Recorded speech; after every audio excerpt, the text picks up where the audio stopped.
American pit bulls attacked him, like one of those big oversized ones with the great big head. Just lucky he latched on to the skin on Cooper's. Do you want to go through the woods, bud?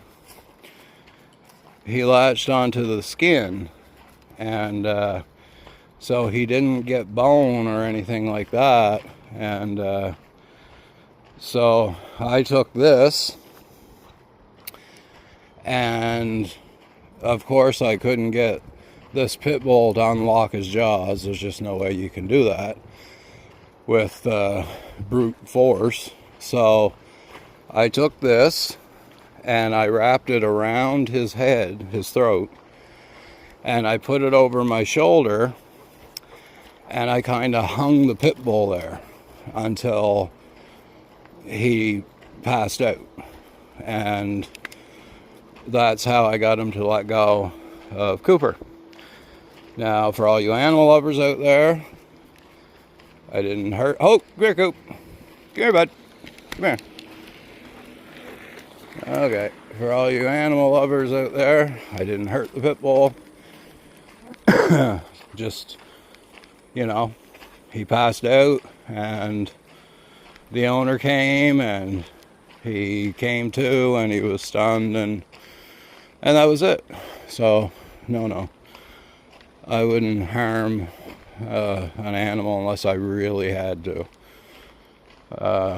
for his sake. So yeah, he's been through some rough spots, and this thing has helped him. So yeah, so I highly recommend these leashes from Amazon. And after 2 years of all that, it is time for a new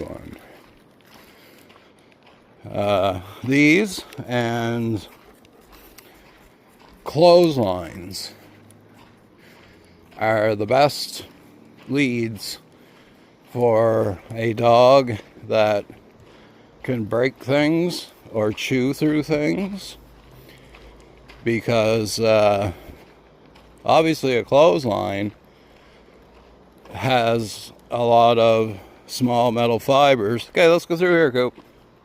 Come on, bud. Hey, Coop, this way. Has a lot of small metal fibers that together are stronger, and if